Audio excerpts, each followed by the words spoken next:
Entonces vamos a ver la ejecución contractual a través de laudos arbitrales.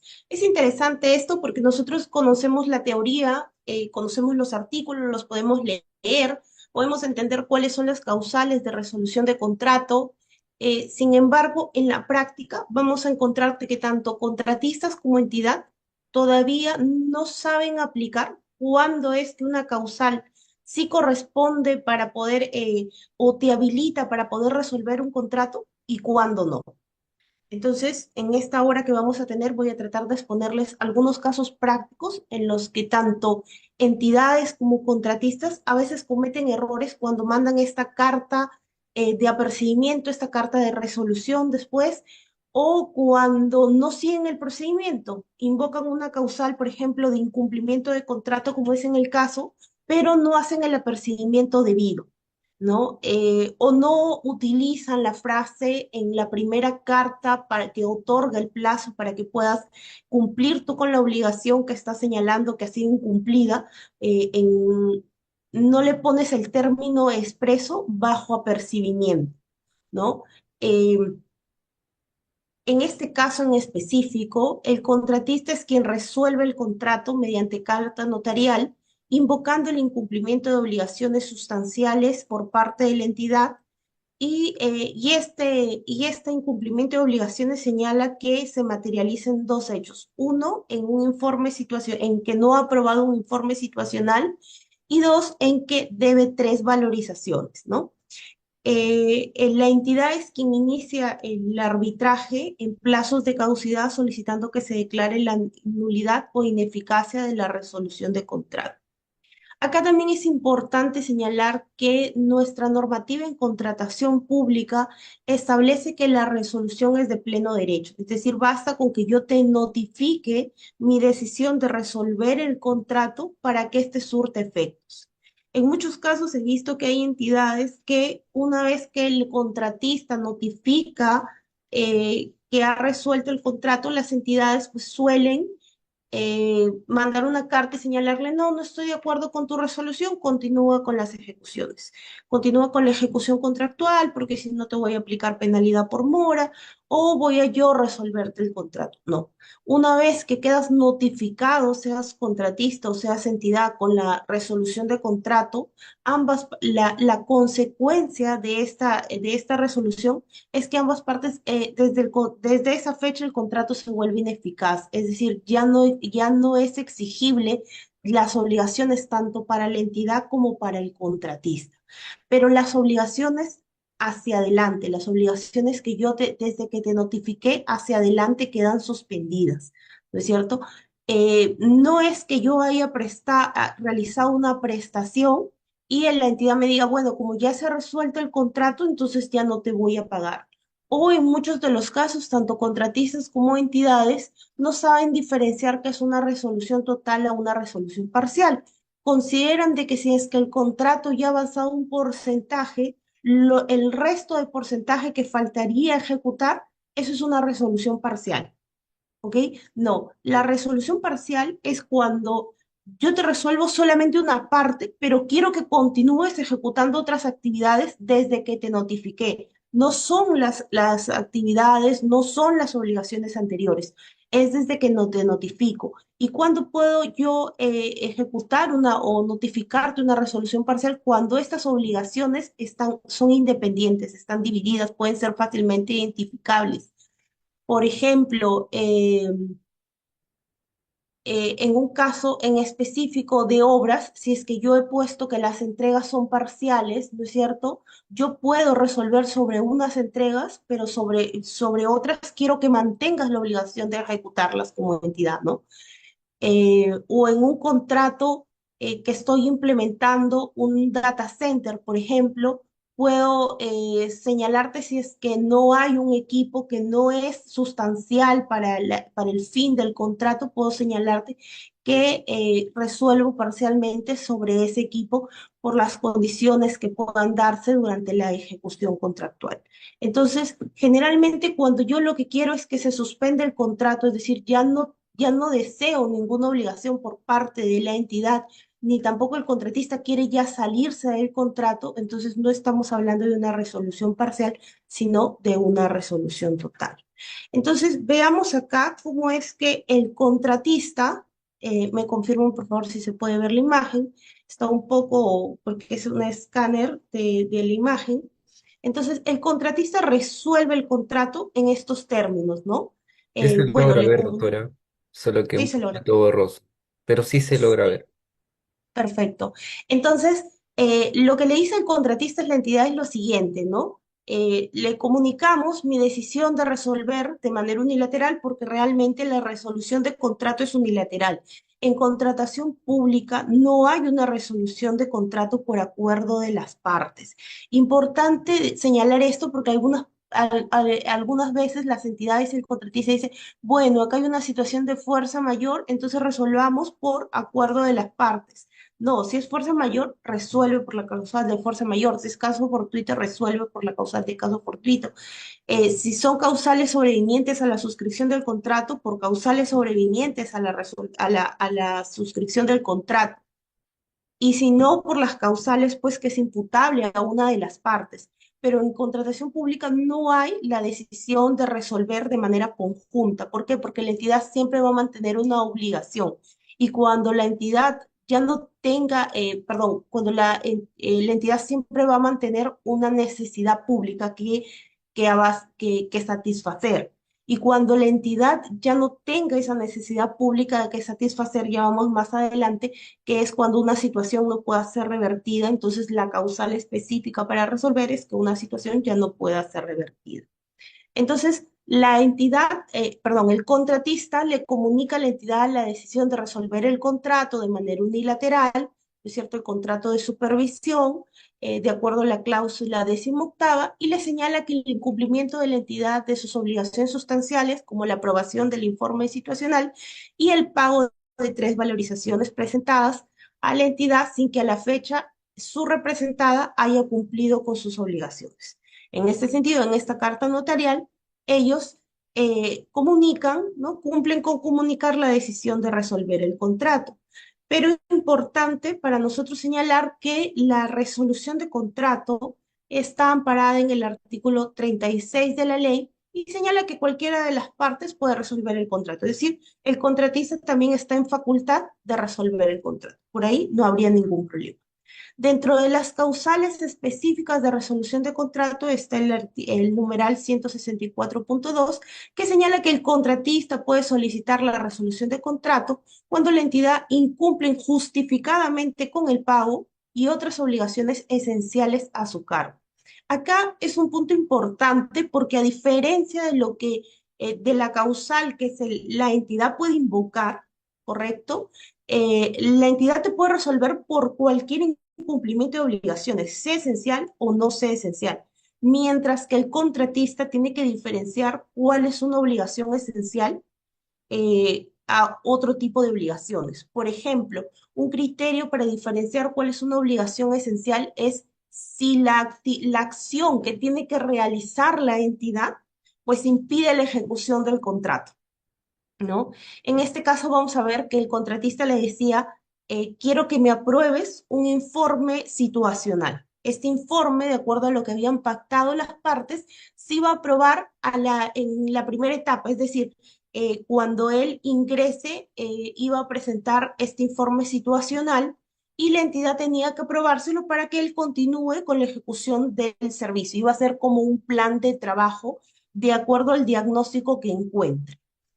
Eh, entonces, vemos acá que el contratista tiene una obligación o un estándar mucho más alto al momento de decidir resolver el contrato, porque son de obligaciones esenciales. Entonces, señala que el procedimiento, cuando yo invoco la causal de incumplimiento de obligaciones, es que primero haya si alguna de las partes falta el cumplimiento de sus obligaciones, la parte perjudicada requiere mediante carta notarial que las ejecute, es decir, el apercibimiento. Y aunque suene un poco repetitivo y aunque pues nos cueste un poco a veces buscarle un sinónimo, quizás buscar otra frase, es mejor utilizar la que señala la misma ley. bajo apercibimiento de resolver.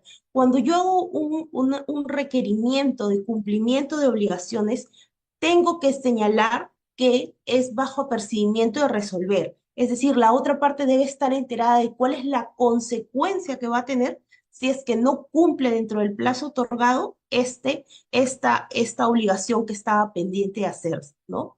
Entonces, si nosotros nos damos cuenta y regresamos a la carta anterior, esta carta no hace referencia en primer lugar porque esta carta ya comunica la resolución de contrato, no hace referencia a una carta previa en la cual le haya pedido a la entidad el cumplimiento de la obligación de pago y de aprobación del informe situacional. Tampoco hace referencia que habiendo transcurrido el plazo otorgado a la entidad, ¿no es cierto?, haya cumplido con la obligación y el plazo que debió otorgarle, ¿no es cierto? Es hasta 5 días hábiles, hasta 5 días, perdón, hábiles, no, 5 días, que es lo que señala la ley. Entonces, no tenemos dentro de la carta ninguna información que haga ver que ha cumplido con el procedimiento regular. Entonces, cuando no cumple con el procedimiento regular, en la revisión que se hace de la información mediante la cual el consorcio comunica a la entidad que habría incumplido obligaciones sustanciales originadas en la falta de aprobación situacional y en la falta de pago de las tres valorizaciones, ¿no es cierto? No ha cumplido con hacer el apercibimiento, es decir, no ha cumplido con el procedimiento regular. Entonces vemos que contratistas también se equivocan. Adicionalmente a ello, tampoco vemos en la carta, si ustedes se pueden fijar, tampoco vemos en la carta en la cual señale, a ver, yo presenté mi valorización 1 con tal fecha, mi valorización 2 con tal fecha, mi valorización 3 con tal fecha. Tu entidad tenías para aprobar, ¿no es cierto? 10 días para poder aprobarme esta valorización que yo he presentado, porque estamos hablando de un contrato de supervisión, de supervisión, ¿ok? Tú has tenido 10 días para poder y 15 días para pagarme. Entonces, ¿en qué fecha se ha cumplido cada una de estas valorizaciones? ¿Desde qué fecha yo puedo contabilizar que tú estás en mora del cumplimiento de tu obligación? Porque nosotros nos dice, ok, el pago de tres valorizaciones presentadas con qué documento, en qué fecha hubo la aprobación de esa documentación y en qué fecha pues la entidad se encontraba ya expedita para pagar y no ha pagado.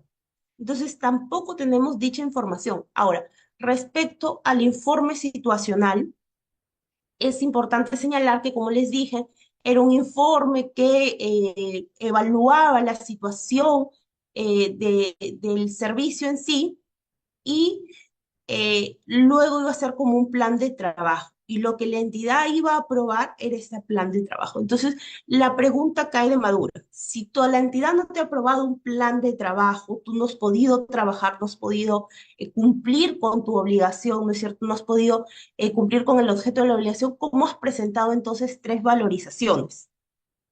¿Sí? No tendría sentido el decir, oye, me falta este informe situacional porque algo ha debido cambiar, eh, eh, ha debido impedir la ejecución normal del contrato para decirme que era realmente una obligación esencial. Si no, pues es un informe más que la entidad tiene que aprobar, pero no deviene en una obligación esencial de la entidad. Entonces, cuando nosotros vayamos a resolver un contrato, ¿no es cierto? Sobre todo con la entidad a la cual estoy señalando que es una obligación esencial, tengo que señalarle por qué es una obligación esencial, de dónde se materializa esta obligación esencial, por ejemplo, la aprobación del informe situacional de acuerdo al numeral tal del requerimiento de los términos de referencia que integra las bases que señala específicamente que yo, si la entidad no me aprueba el informe situacional, pues no se aprueba el plan de trabajo y yo no puedo continuar con la ejecución, la ejecución contractual.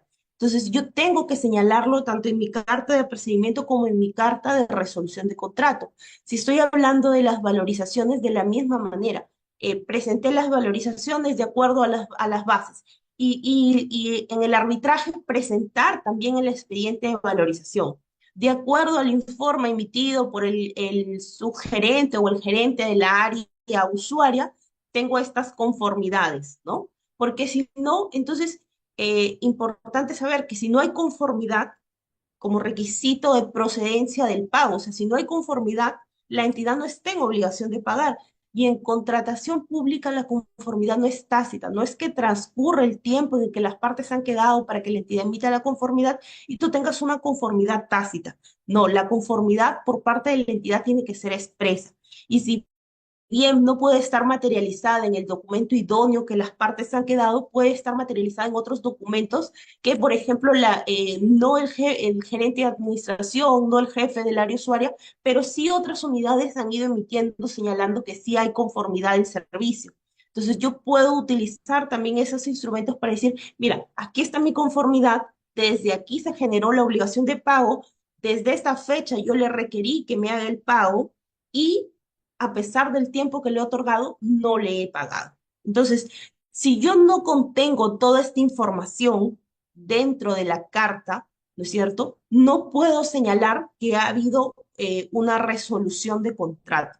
¿Y por qué es necesario que yo haga todo este proceso? Porque ustedes me dirán, bueno, basta con que le diga y ya luego se averiguará. No, porque si no, te van a imputar que es una resolución de contrato inválida. ¿Sí? Porque no tiene todo el contenido de información que tú deberías ponerle, eh, eh, que tú deberías, que esta misma carta debería contener. No necesito irme al contrato, no necesito verificar otros documentos, sino que en el mismo documento en el que yo resuelva o haga el apercibimiento de cumplimiento de obligación, yo encuentre toda la información necesaria para que la entidad pueda ejercer realmente un derecho de defensa. Eh, o pueda darse cuenta cuando le hago el apercibimiento que está en un incumplimiento contractual y pueda cumplir, ¿no? Este es un ejemplo. En este ejemplo también, quien resuelve el contrato es la entidad. El contratista resuelve el contrato por falta de pago a la entidad y la entidad a su vez también le resuelve el contrato por acumulación de máximas penalidades. En este caso, acá sí hay dos cartas de apercibimiento previas a la resolución de contrato. El contratista eh, le remite dos cartas de apercibimiento, como ustedes podrán verificar, y luego resuelve el contrato. Entonces, la primera carta de apercibimiento que le remite es la siguiente y expone y dice, ¿no? La misiva tiene como finalidad requerir que por su intermedio, efectos en el plazo de 5 días de recepcionar la presente, cumpla previa emisión de la conformidad. Entonces, aquí él ya está reconociendo que no hay conformidad con el pago de la suma tal bajo procedimiento de resolver el contrato. Ojo, la emisión de la conformidad no es una obligación esencial de la entidad, porque la entidad está en facultad de poder negarse a la recepción, digamos que es un bien, negar la recepción del bien porque no cumple con las características, negar la recepción del servicio porque no cumple con las características, o negarse a la recepción de obra porque no se ha culminado la obra, no cumple con las características solicitadas en el requerimiento. Entonces, no viene a ser una obligación esencial de la entidad emitir conformidad. Lo que sí es una obligación esencial una vez emitida la conformidad es el pago. Entonces, el contratista ya aquí en su carta de apercibimiento ya comete un error al señalar que se emita la conformidad, es decir, él sabe que no hay conformidad y está requiriendo el pago. Entonces no va a cumplir con esto de señalar, yo presenté mi expediente fue emitida la conformidad y ahora corresponde el pago. Entonces, en la segunda carta, nuevamente le dice, te requiero que en un día, ¿no es cierto?, de emitida la presente, emitas la conformidad y me pagues. Y finalmente dice, bueno, ha pasado el plazo y tú no me has pagado. En este caso, en específico, nosotros tenemos lo siguiente eh, con que señalar. En primer lugar, les había dicho que no hay pago si es que no hay conformidad previa. Pero sucede que cuando una de las partes te notifica una resolución de contrato, y también les había dicho, basta con la notificación notarial de esta carta para que surta todos sus efectos, ¿no es cierto? Y ¿Qué es lo que corresponde? Una vez que una de las partes notifica a la otra con una resolución de contrato, la otra parte tiene que iniciar un medio de solución de controversia, sea conciliación o arbitraje, dentro del plazo de 30 días hábiles. Porque así esta resolución tenga vicios de validez, ¿no es cierto? No esté bien hecha, va a surtir todos sus efectos y consecuencias si es que la otra parte no inicia un medio de solución de controversias dentro del plazo de caducidad. Entonces, incluso el artículo 166, numeral 3, te dice que la consecuencia o el resultado de no iniciar un medio de solución de controversias, que vencido el plazo sin que ninguna de las partes haya iniciado estos procedimientos, se entiende que la resolución ha quedado consentida en los términos de quien ha resuelto. Entonces, es importante, sobre todo para las entidades, porque los contratistas les resuelven y saben que se tienen que ir obligatoriamente a un medio de solución de controversias. Pero muchas veces las entidades, como les decía al inicio de la exposición, consideran que basta con que yo le notifique una carta diciendo que no estoy de acuerdo con la resolución que me ha ejecutado el contratista para que ésta no surte efectos. Y eso no es correcto. Seas contratista o seas entidad y has sido notificado con una resolución de contrato que tú consideras inválida, que consideras nula, que consideras que ha afectado tus derechos o que no se ha seguido el procedimiento, entonces tienes que someterla a un medio de solución de controversias. Inclusive en la opinión 86-2018 de la Dirección Técnico-Normativa del Organismo Supervisor de las Contrataciones Públicas, señala que ante la resolución de contrato por parte del contratista, ¿qué es lo que tiene que hacer la entidad? ¿Qué procedimiento o procedimientos debe realizar la entidad si considera cuestionar la referida resolución? Y la conclusión de esta opinión es que sea contratista o sea entidad, debe, ¿cómo se llama?, ser sometida a conciliación o arbitraje dentro del plazo de caducidad. Entonces, siendo así, se concluye que al margen de que el contratista en sus cartas haya puesto que tenía la obligación de conformidad, o sea, estaba pendiente la obligación de conformidad y no se podía, no había todavía la obligación de pago, ¿no es cierto? Pero como la entidad no había recurrido a esta resolución, el efecto es que la resolución quede consentida y va a quedar consentida precisamente sin analizar el fondo de la causal, porque el tribunal, ¿cuál es la consecuencia del consentimiento o del vencimiento de un plazo de caducidad? Que tú pierdas el derecho de que un juez o un árbitro, ¿no es cierto?, con los plazos de caducidad, pueda revisar el fondo de lo que tú estás debatiendo porque el derecho ya lo perdiste. No solamente es no solamente es como la prescripción de la acción, sino el laudo. Ah, acá hay una pregunta de Jim Pajuelo, dice una consulta. ¿Qué sucede si un centro de arbitraje no registra el laudo en el OS? Bueno, de acuerdo al reglamento, quien tiene la obligación de registrar el laudo es el árbitro único o el presidente del tribunal arbitral, ¿no es cierto?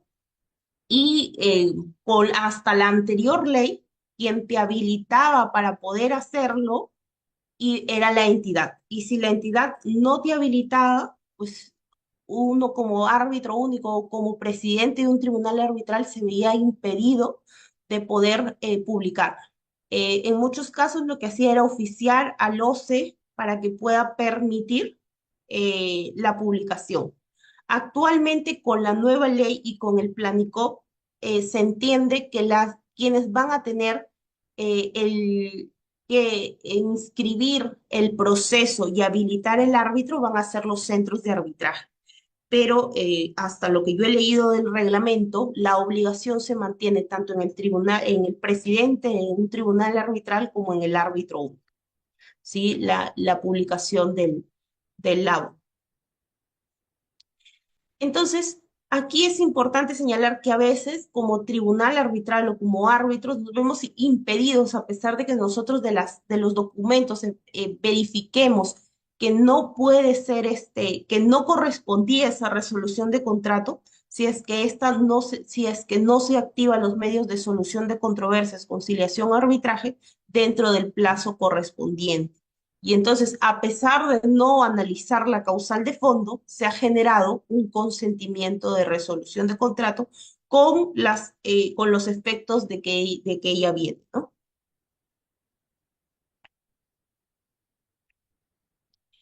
Acá tenemos otra resolución de contrato que ejecuta la entidad.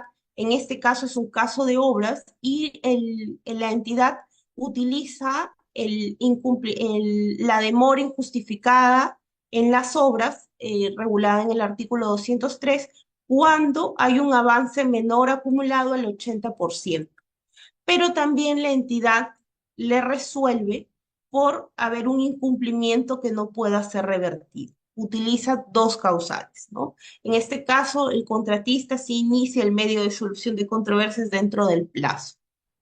Entonces, el documento que le remite la entidad tiene el siguiente tenor. Estando próximos, ¿no es cierto?, la fecha de culminación del plazo de obra, no resulta posible que el supervisor pueda solicitarle la remisión de un calendario acelerado. Esto es lo primero que tenemos que tener en cuenta. Lo que señala es que el supervisor no le ha solicitado un calendario de avance acelerado, con lo cual vamos a ver si se cumple el artículo 203, y también le dice, bueno, en este caso había algo particular, porque el contratista hace una carta de apercibimiento y la entidad, para que el contratista no resuelva, resuelve primero y utiliza las dos causales que utiliza son de resolución automática, es decir, no necesito requerirte previamente para el cumplimiento de las obligaciones cuando utilizo la causal del 203, ¿no es cierto? Cuando el avance de obra sea menor al 80% del calendario acelerado y cuando la situación de incumplimiento no pueda ser revertida. Entonces tenemos que en el artículo 203, si nosotros lo leemos en caso de un retraso injustificado, ¿no es cierto? El supervisor solicita un nuevo calendario, ese nuevo calendario es aprobado por la entidad y luego de haberse aprobado este nuevo calendario, si es que nuevamente la valorización acumulada es menor al 80%, la entidad toma este retraso lo habilita a resolver el contrato. ¿Ok? Entonces vamos a ver qué sucedió. Lo que sucede es que la entidad dice, bueno, como ya estabas tan pronto a culminar tu contrato, no te he pedido un nuevo calendario, pero yo tenía un calendario anterior. Y el calendario anterior aprobado es el calendario que se había emitido que incluía una suspensión de plazo. Este era el calendario, el programa actualizado de ejecución de obra que había incluido la suspensión de plazo. Es decir, el nacimiento de esta nueva programación de ejecución de obra se debía a una suspensión de plazo. ¿Ok? Entonces, de la propia declaración de la entidad, vemos que el supervisor no ha registrado el requerimiento en el cuaderno de obra, el requerimiento de presentación de un nuevo calendario que contemple la aceleración de trabajos, porque la causa es que estés por debajo del 80%. Por eso te pido un nuevo calendario para que tú me garantices acelerando los trabajos que vas a cumplir dentro del plazo. Y entonces, al no existir un nuevo calendario, no se puede verificar el monto de valorización acumulada que haya sido ejecutada menor al 80%. Es decir, que no existe causal habilitante del 203, porque el 203, si nosotros regresamos a leerlo, tiene un procedimiento bastante claro, que cuando yo advierta que tu valorización acumulada es menor al 80%, primero debe haber el requerimiento en el cuaderno de obras por parte del supervisor para que tú presentes un nuevo calendario. Es más, te dice, si tú no presentas el nuevo calendario, es causal para que yo te resuelva. Pero si lo presentas, la entidad lo va a revisar y lo va a aprobar. Una vez que lo ha aprobado, si en tu siguiente valorización de nuevo tú caes en menos del 80% del monto acumulado del nuevo calendario, recién ahí estoy habilitado para resolverte el contrato.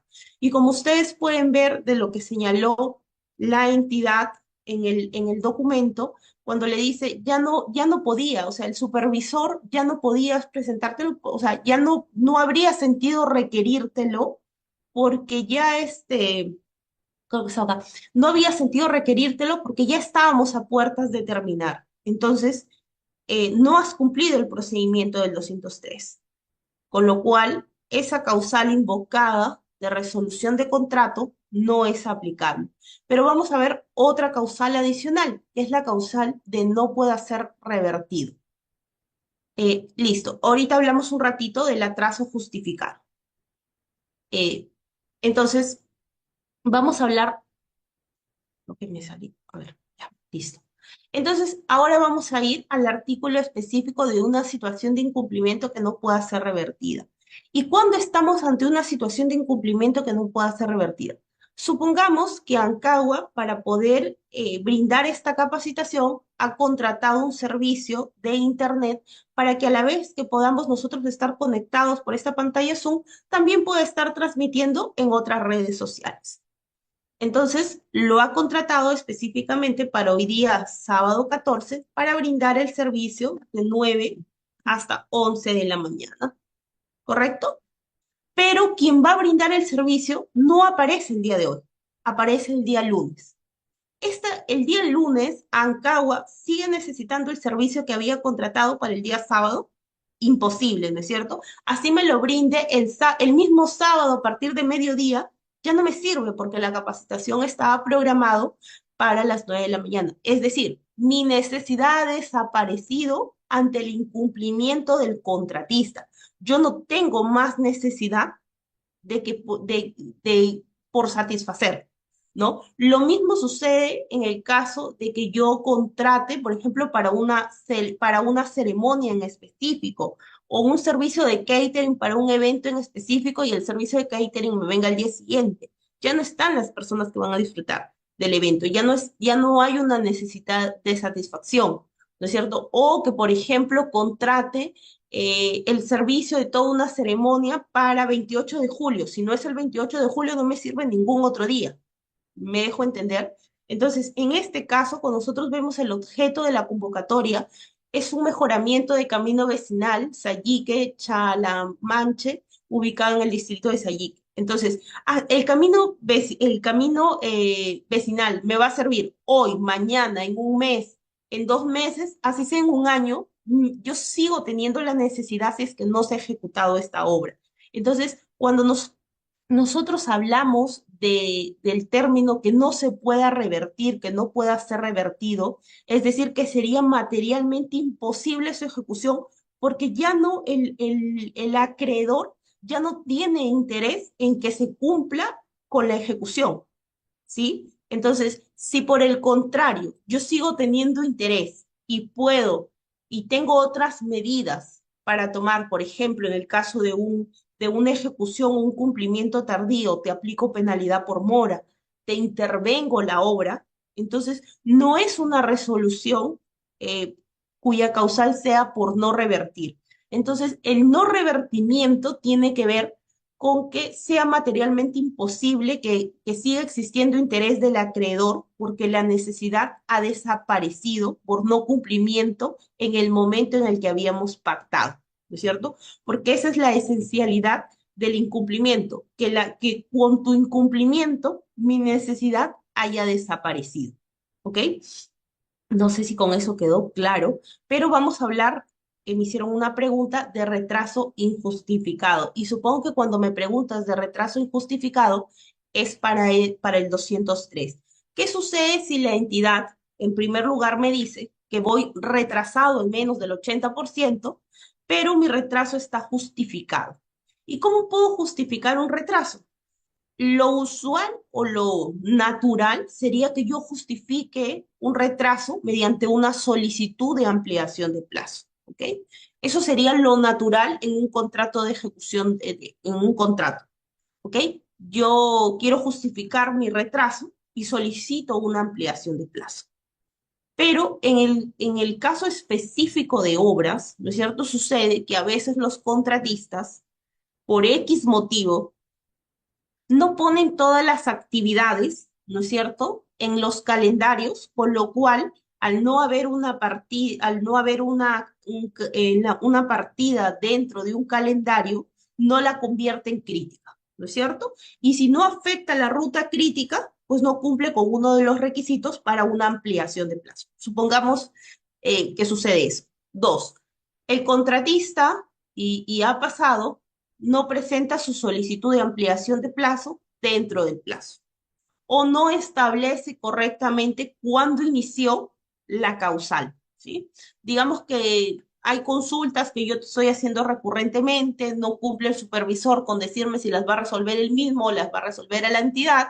Yo tampoco le digo nada a la entidad o habiéndoselo dicho la entidad no resuelve, ¿no es cierto? No anoto el inicio de mi causal, ¿no es cierto? Inmediatamente, sino que la anoto meses después cuando veo que esto ya está pues no puedo mejorar la situación de revertir esta situación ¿cómo se llama?, de retraso. Entonces ahí recién pongo mi causal, pero pues hay días en los que no me van a contabilizar y a mí no me va a servir, ¿no es cierto?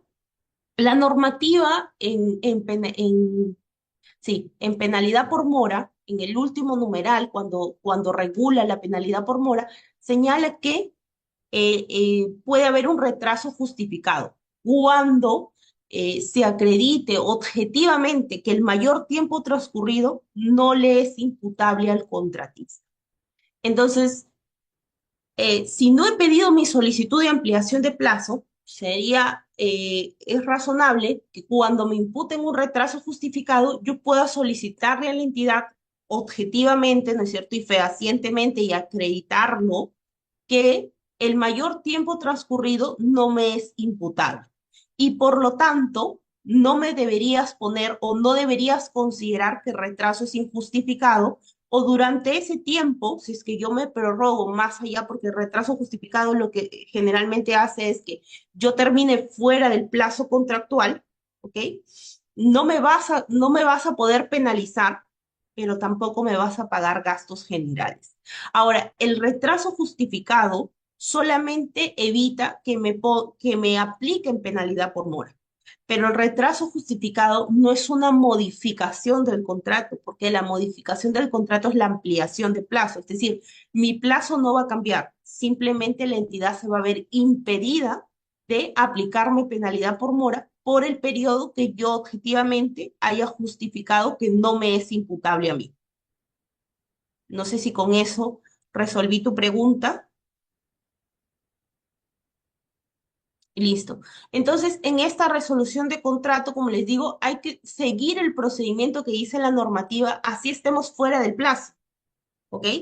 Y tampoco hay que habilitar ¿cómo se llama? O recurrir a causales que no son aplicables al objeto del contrato, porque en el caso de obras, específicamente, ninguna obra, vamos a tener ninguna ejecución de obra solicitada por el Estado, vamos a tener nosotros que pueda ser que nuestra necesidad desaparezca porque no se cumpla dentro del plazo. Inclusive si nosotros vamos al hecho de un colegio, ¿no es cierto?, a la construcción de un colegio, en la que yo puedo decir, eh, un ratito, ahorita regreso, en la que yo puedo decir, bueno, el colegio en sí, eh, el colegio en sí yo lo necesito para mi apertura de año escolar, ¿ok? Y si no lo necesito, y si no me lo entregas para apertura del año escolar, ¿dejo de necesitar el colegio? No, no dejo de necesitar el colegio. No sé si con esto me estoy dejando entender. No es que uno haga una obra, por ejemplo, para un día en específico y si esa obra no está, pues imposible que la sigan necesitando. No, las obras tienen otra connotación, sobre todo en caso de obras. Quizás bienes y servicios, sí, si no me cumples, por ejemplo, no sé, va a ser el centenario de una institución, ¿no? Y yo tengo todo un programa y si no me cumples con este programa en plazo, pues a mí no me sirve. O, por ejemplo, el caso de las defensas judiciales, ¿no? O el caso de las asesorías con patrocinios. Oye, si tú no me presentas la demanda en la fecha, después, o la contestación de demanda en la fecha, después ya no me sirve el escrito que tú me estés presentando. Si no es en la fecha, en el plazo, pues imposible que yo lo siga necesitando, ¿no? Eh, Listo, acá hay otra pregunta de retrasos. ¿Y si pese a justificar el atraso, la entidad persiste en solicitar calendario acelerado, qué se puede hacer? Bueno, yo lo que recomiendo particularmente es que presentes un calendario acelerado de todas maneras, ¿ok? Para avanzar con la actividad. Y lo otro es que puedes, a la par, si la entidad sobre todo te ha negado un retraso justificado, podrías iniciar un medio de solución de controversias. Y con el podrías iniciar, estamos hablando de la ley anterior, ¿ah? Porque con la ley nueva y se entiende que va a haber toda una junta de prevención y resolución de disputas en contratos de cierta cuantía, pues se entiende que esto no se va a dar durante la ejecución contractual, el arbitraje va a quedar relegado para después. Eh, Sin embargo, con la anterior ley estoy hablando, deberías evaluar si te conviene en ese momento iniciar un medio de solución de controversias o esperas hasta la recepción.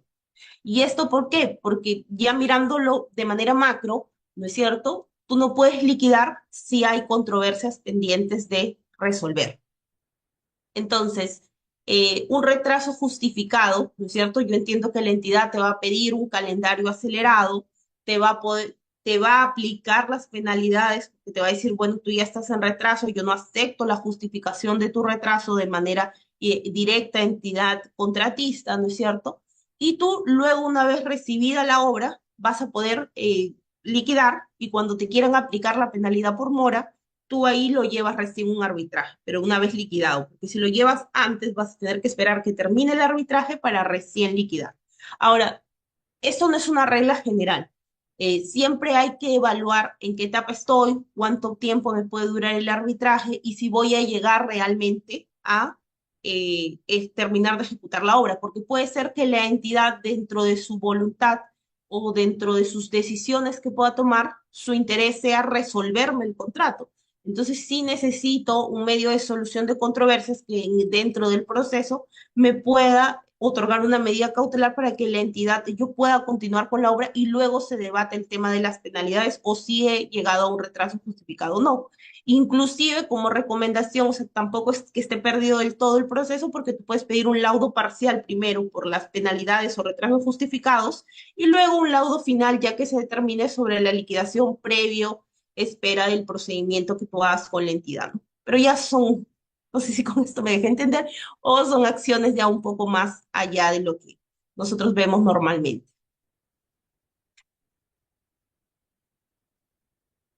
Ahora, recuerden que toda entidad, por más de que nosotros digamos que estamos en una relación contractual, ¿no es cierto?, contra entidad contratista y que ambas partes tienen los mismos derechos y que ambas partes estamos en igual posición, no. La entidad siempre va a estar en una posición diferente que el contratista, porque la entidad eh, dentro de la intención que tiene la entidad al hacer una contratación, tiene un plus, que es el interés público, ¿no? El cumplir con una finalidad pública. Entonces, esa finalidad pública es lo que hace que en la regulación de contratación pública las entidades tengan cláusulas exorbitantes, es decir, decisiones que pueden alterar el contrato de manera unilateral que no las tiene el contratista. ¿Cómo podemos ver esto? Por ejemplo, en solamente la entidad te va a declarar la nulidad de contrato. Solamente la entidad te va a aplicar penalidad por mora y además es automática. Solamente la entidad te va a aplicar otras penalidades. Solamente la entidad puede aprobar las prestaciones adicionales. Si bien es cierto, tú haces una solicitud de ampliación de plazo, que es la invitación a modificar el contrato, pero quien va a tener en sus manos de aprobar esta ampliación de plazo es la entidad.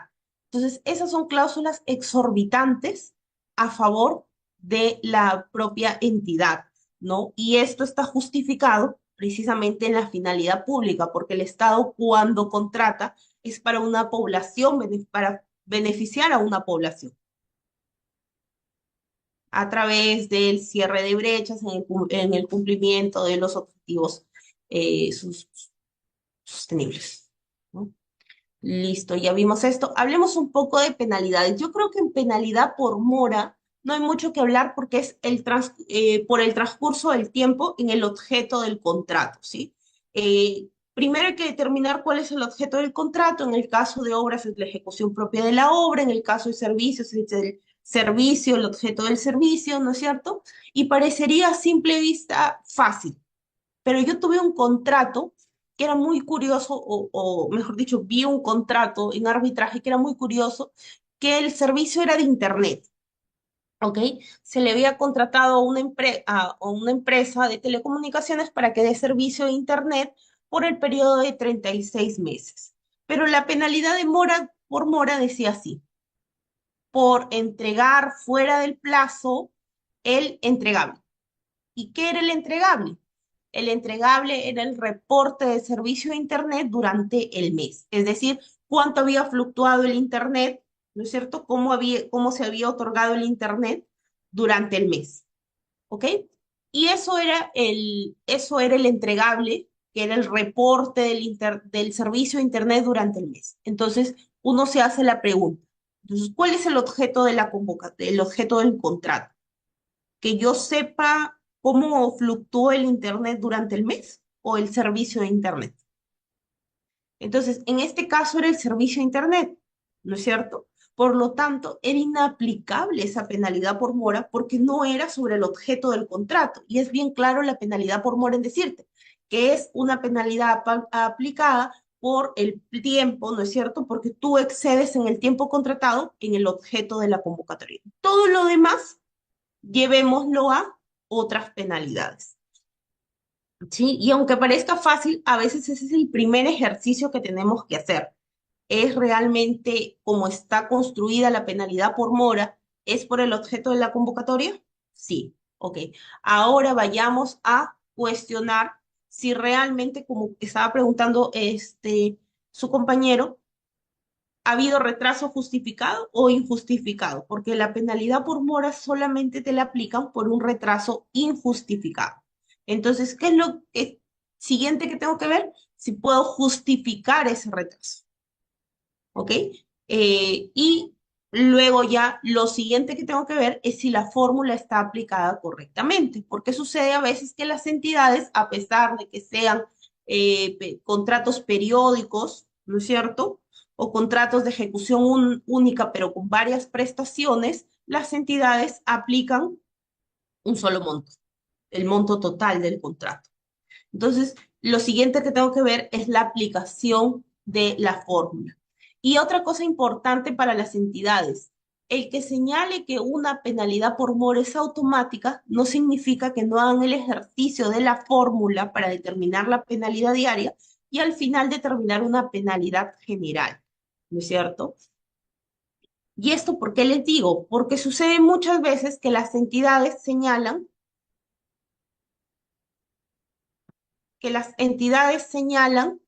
¿no es cierto?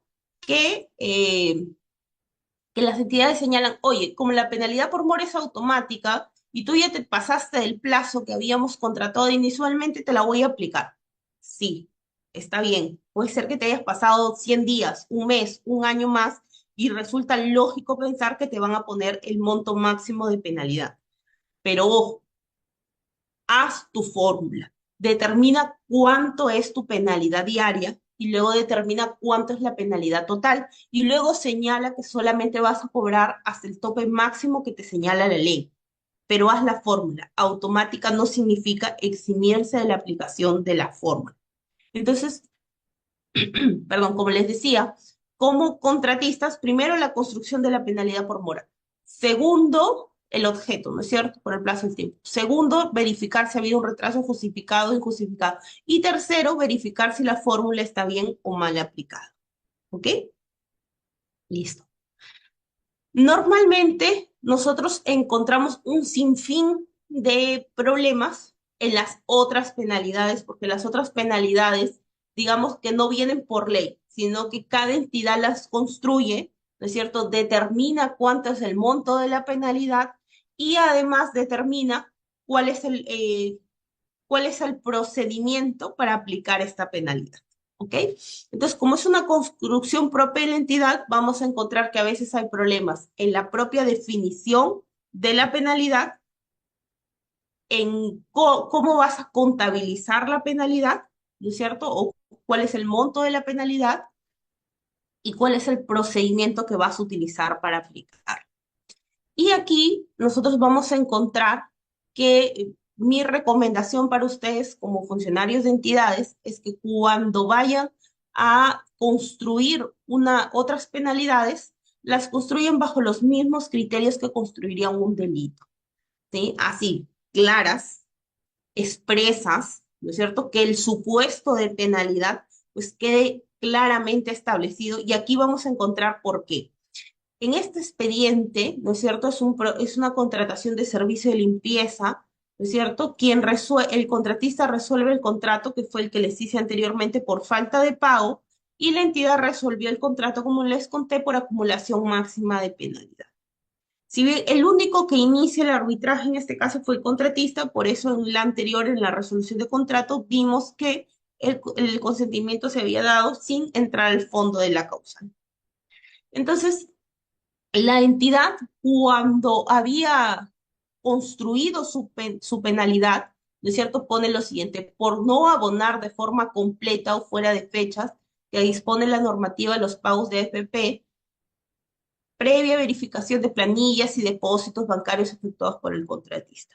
De la misma manera, tenía que verificar que por no abonar de forma completa o fuera de las fechas que dispone la normativa de ley, los pagos de salud, previa verificación de planilla. Importante señalar que, de acuerdo al objeto de la convocatoria, ser un servicio de limpieza integral, adicionalmente a la normativa de contratación pública, este servicio es un servicio de intermediación que tiene una regulación laboral. Los servicios de intermediación, o las famosas service, como ustedes a veces las conocen, lo cierto es que yo traslade mi personal hacia otra empresa para que puedan brindarle un servicio, para que puedan estar incluso dentro de la empresa realizando una labor que son trabajadores míos, pero la realizan en otro lugar. Destaco a los trabajadores hacia otro espacio físico donde ellos van a estar realizando las cosas.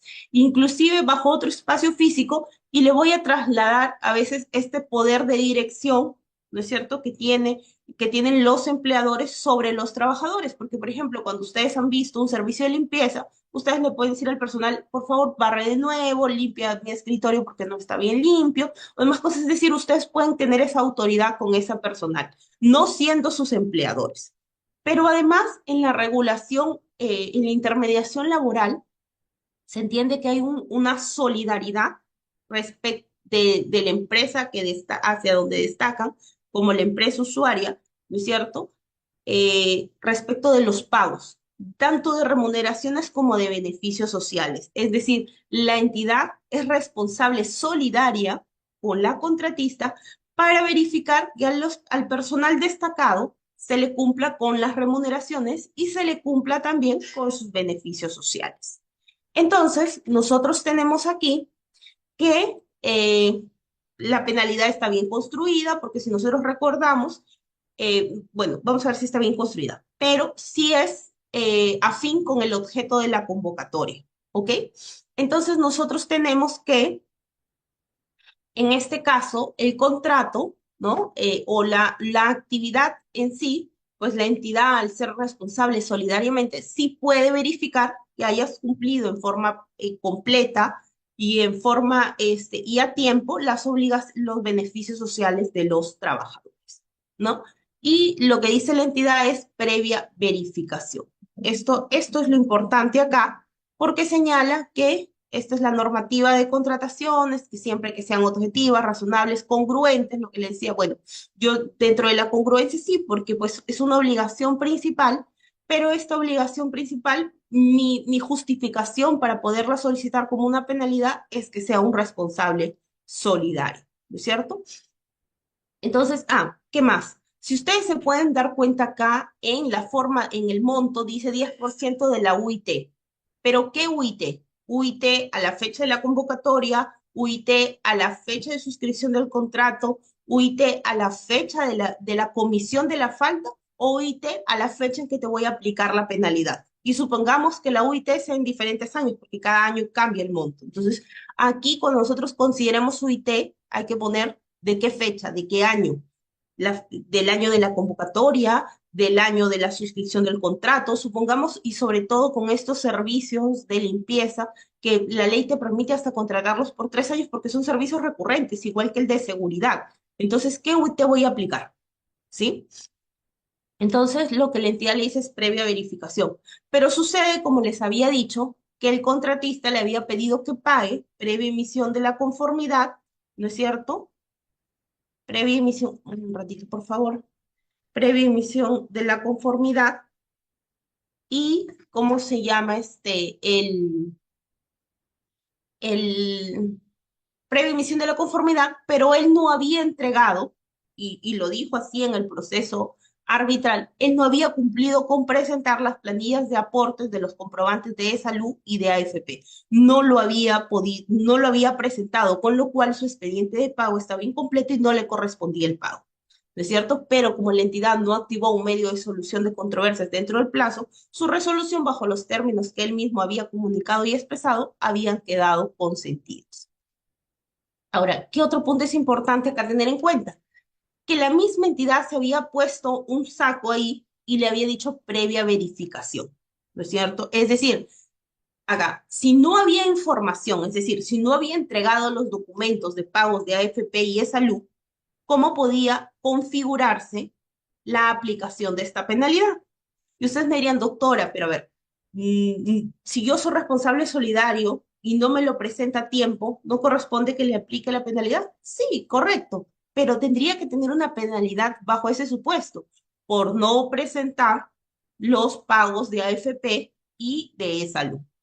¿Sí? Incluso el contratista en el proceso arbitral reconoce que no los había pagado a tiempo, o sea, él lo reconoce textualmente que no los había pagado a tiempo porque la entidad no le había pagado a su vez. ¿Sí? Entonces, ¿cómo la entidad construye la penalidad? Ese es el problema, ¿no? Entonces, acá tenemos que, aquí viene la duda, ¿no? Debido a que la construcción de la penalidad o la redacción de la penalidad dice haber pagado fuera del plazo. Entonces, si no tuvieron a la mano dicha información, ¿cómo pudieron corroborar que se había pagado fuera del plazo?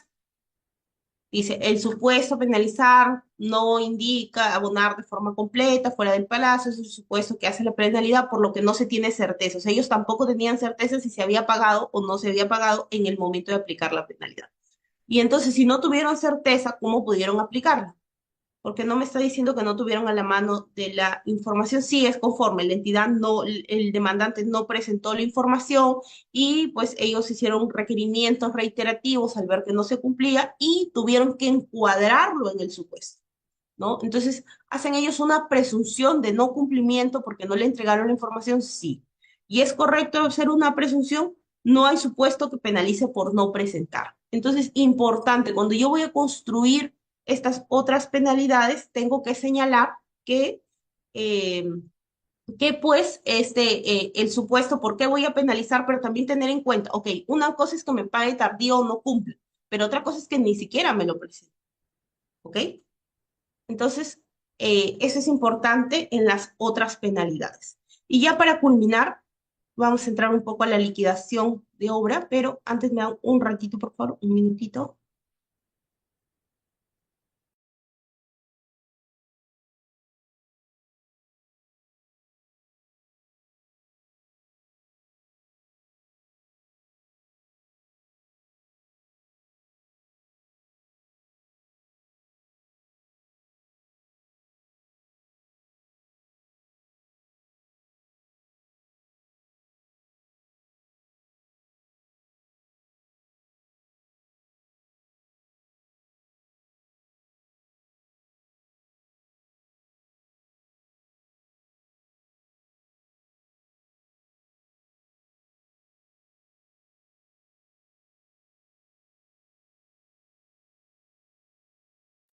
Listo. Entonces, en este caso, hablemos de un proceso de liquidación, ¿sí? El contratista presenta su liquidación al supervisor y el supervisor presenta la liquidación a la entidad. La entidad emite la resolución que aprueba la liquidación y notifica al contratista mediante un juez de paz personalmente donde lo ubica, ¿sí? Me parece que fue fuera de la propia entidad. Entonces, acá vamos a ver varias cosas. En primer lugar, el artículo respecto a la liquidación de obras señala claramente que el contratista presenta a la entidad, ¿sí? El contratista dentro del plazo presenta su liquidación. ¿A quién? A la entidad. Pero muchas entidades en sus bases integradas señalan, oye, no me lo vas a presentar a mí, preséntale al supervisor, porque dentro de los 60 días que tú tienes que tener la conformidad del supervisor. Y esto es incorrecto, porque la emisión del documento, la revisión por parte del supervisor, teniendo en cuenta que el supervisor representa a la entidad durante toda la ejecución contractual, es dentro de los 60 días que tiene la propia entidad para pronunciarse. Entonces, a veces las entidades, por decir, bueno, que el contratista no tenga 60 días completos, ¿no? Que el contratista, dentro de su plazo, le presente al supervisor y que a mí me lo presente después, ¿ok? Y ese plazo, y algunas entidades todavía son más arriesgadas y dicen, a ver, el contratista tiene 60 días, preséntelo al supervisor. El tiempo en que se demore el supervisor, como yo lo he contratado, generalmente dice 30 días, ese plazo no lo voy a contabilizar. Y cuando el supervisor me lo dé, yo vuelvo a habilitar mis 60 días. Ese tampoco es el procedimiento. El procedimiento regular es que el contratista se lo presente a la entidad y la entidad se pronuncie dentro de los 60 días. ¿Ok? Teniendo eso en cuenta, la propia entidad le había señalado al supervisor, pero resultaba que el supervisor, cuando lo ingresa a la entidad, lo ingresa dentro de los 60 días que tiene el contratista. ¿Cierto? El contratista solicita que se declare consentida la resolución porque dos cuestionamientos. Primero, que la resolución de liquidación no cumplía con expresar, no cumplía con establecer cálculos detallados. Y segundo, que no se había realizado la notificación de acuerdo a la cláusula que habían pactado las partes, domicilios para efecto de notificación, sino que había sido una notificación personal. Este es el documento que emite la entidad, la resolución de la entidad, ¿no es cierto? Que con fecha tal el ingeniero, el supervisor de obra remite el expediente, que con fecha tal el informe del gerente de desarrollo urbano emite conformidad del expediente de liquidación y en base a las facultades que tiene la entidad decide aprobar el expediente de liquidación con un monto real de ejecución de tal monto y autoriza al responsable que devuelva las cartas fianzas. Del contenido de de esta resolución, ustedes pueden ver algún cálculo detallado que les invite a verificar cuáles son los componentes de una liquidación. Y cuando nosotros hablamos de componentes de una liquidación, estamos hablando de valorizaciones, de reajustes, de gastos generales por ampliación de plazo, si se han aplicado penalidades, si han generado intereses legales, ¿no es cierto? Si, cuánto es el monto de utilidad, cuánto es el monto de IGB, ¿no? Todo, en ninguna parte lo encontramos. Y mínimamente nosotros, si bien no hay una definición exacta de qué compone, porque, por ejemplo, pueden haber prestaciones adicionales, pueden haber también, bueno, una cosa es los reintegros, otra cosa son las amortizaciones, ¿no es cierto? Si yo he entregado garantías o adelantos de adelanto directo y adelanto de materiales, entonces nosotros no tenemos una definición clara de qué compone una liquidación, pero sabemos que es el cálculo financiero final para saber cuál es el saldo a favor, ya sea de contratista o ya sea de la entidad. Del documento que vemos acá, no tenemos, en primer lugar, que hayan cálculos detallados. Y en segundo lugar, lo que la entidad decía es, yo lo he notificado dentro de los 60 días y lo notifiqué a través de un juez de paz, ¿no es cierto? Encontré al señor en la calle al representante común y lo notifiqué. Y el juez de paz hace realmente su constatación, que lo ubicó en cualquier lugar, que le entregó y cuando le dijo de qué se trataba, él no lo quiso recibir. ¿Ok? Entonces, lo primero que resulta esencial es el domicilio. ¿Qué han pactado las partes en el contrato y a dónde se va a notificar? Estamos a puertas, la pandemia nos ha dejado algo importantísimo, que es la virtualidad, el medio, por ejemplo, en los que estamos ahorita nosotros conversando, ¿ok? ¿Yo puedo indicar un domicilio para efectos de notificación, un domicilio electrónico? Sí, la entidad está en potestad de solicitarme como contratista la posibilidad de que yo presente un domicilio electrónico y a la vez un domicilio físico, ¿ok? Si solamente hay un domicilio físico, este domicilio físico solamente puede ser, solamente a ese domicilio le va a ser notificado. Si, ¿cómo se llama? Si es un domicilio electrónico, basta hacer la notificación a ese domicilio. En el caso específico del domicilio electrónico, nosotros ya tenemos certificación incluso notarial de comunicaciones mediante correo electrónico. Y también tenemos certificaciones de los notarios en domicilios físicos. ¿no es cierto? Entonces, si no se, la única forma de notificar es al domicilio que el contrato dice.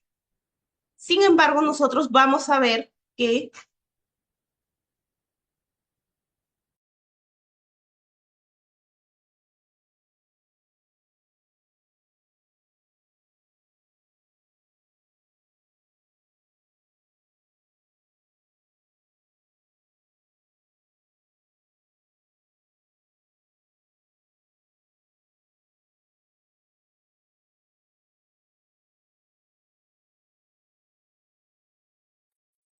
mil disculpas. Entonces, como le seguía señalando, el contratista, la entidad señalaba que había notificado, incluso me dijo durante el proceso arbitral, que había notificado de acuerdo a lo que establecía el procedimiento administrativo general, en el entendido que para él la resolución de liquidación de obra era un acto administrativo de la entidad, ¿ok? Y había notificado personalmente. Error ahí porque las notificaciones personales que señala el régimen de notificaciones de la ley 27444, no estoy diciendo que sean aplicables, pero para tener un marco general y conocimiento, la notificación señala que te debemos notificar a tu domicilio registrado en la solicitud administrativa. Si no me has consignado un domicilio, yo tengo que buscar un domicilio de un procedimiento similar, análogo, que tú hayas iniciado dentro del año. Y si no, te notifico el domicilio de tu DNI. ¿Ok? Esa es una notificación personal en el régimen de notificaciones de la ley 27444. Pero los actos que emita la entidad después de suscrito el contrato no son actos administrativos. ¿Ok?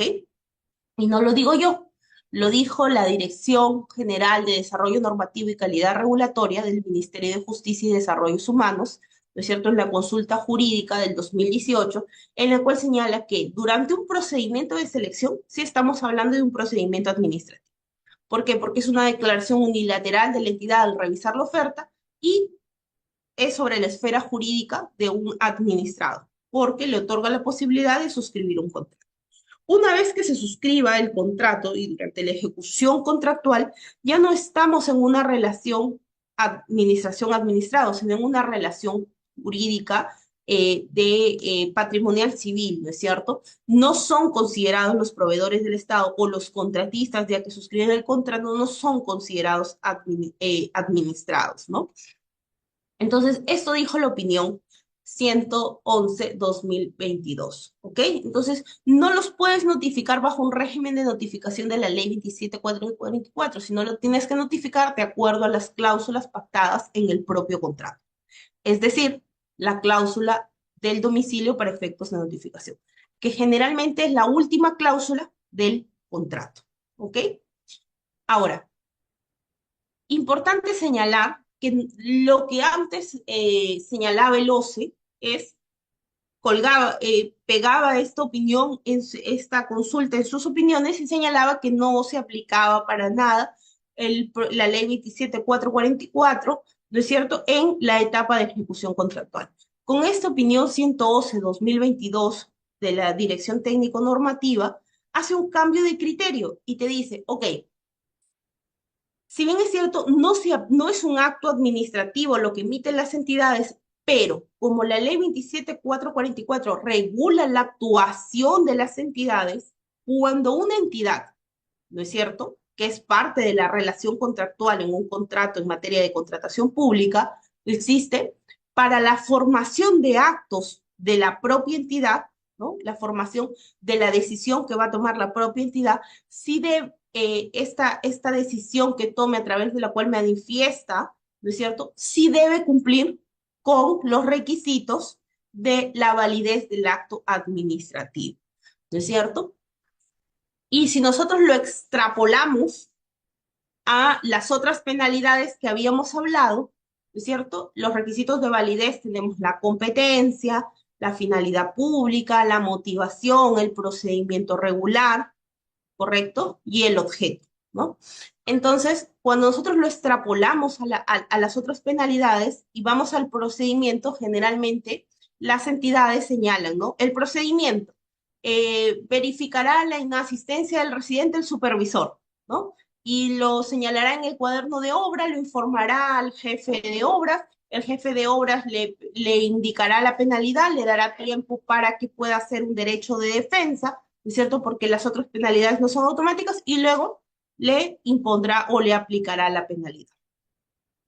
Pero sucede, en la mayoría de casos, ¿no es cierto?, que el supervisor falta con el residente. Entonces, la entidad se queda quien cumpla con esta función de observar quién fue cuando faltó el residente. Entonces, si lo hace otra persona, se estaría incumpliendo con el procedimiento que la propia entidad reguló, ¿verdad? Entonces, ahí tenemos la competencia, en quién era competente para señalar el incumplimiento. Ok, si, no, si el supervisor también puede ser que falte, entonces un personal de obra, también facultado, generalmente un coordinador, una persona que se designa para que esté en constante coordinación con la ejecución de la obra. O cualquiera del área que vaya, ¿no es cierto? Porque puede ser que vaya el propio gerente y se encuentre impedido también de señalar. Pero también a veces van los órganos de control institucional o la propia Contraloría. Entonces, ellos también pueden verificar y también podrían aplicar, porque en muchos de los casos nosotros tenemos el acta de la Contraloría, pero no la podemos usar para señalar que ha habido un incumplimiento porque no cumplo con el procedimiento. ¿Ok? Entonces, o el procedimiento regular, ¿no es cierto? Necesito que me hayas permitido ejercer derecho de defensa, porque al no ser automáticos, yo tengo que ejercer mi derecho de defensa. No sé si estamos hablando de una carretera, de una extensión bastante grande, puede ser que tú hayas ido al punto A, pero ese día en el cuaderno de obra tú me vas a haber encontrado en el punto D, ¿ok? Entonces tengo que ejercer también mi derecho de defensa, ¿no es cierto? Entonces, ¿qué más? Ok, nosotros habíamos dicho que la entidad al emitir la resolución no había cumplido con pronunciarse con cálculos detallados. Entonces, al margen de que no me hayas notificado, tampoco cumples con la normativa. Y en muchos de los casos sucede que las entidades, pues, o no notifican dentro del plazo o no cumplen con cálculos detallados, con lo cual la liquidación queda consentida. ¿Ok? La liquidación queda consentida. Pero esta opinión que data del 2015, la opinión 196 de TN, señala que el consentimiento de la resolución, ¿no es cierto?, no es una incuestionabilidad de los cálculos de la propia liquidación. Es decir, que no porque declare consentido, el árbitro va a ordenar el pago sin revisar a qué se refiere respecto a los cálculos. Entonces, acá una recomendación para las entidades. Ok, ya quedó consentido, no hay más que hacer, pero lo que sí puedo cuestionar son los cálculos, es decir, el monto que estás diciendo que el tribunal pueda ordenar en el pago, ¿sí? Y con esto, me parece que esta ya es la última diapositiva, con esto concluyo, no sé si hay alguna pregunta adicional por parte de ustedes.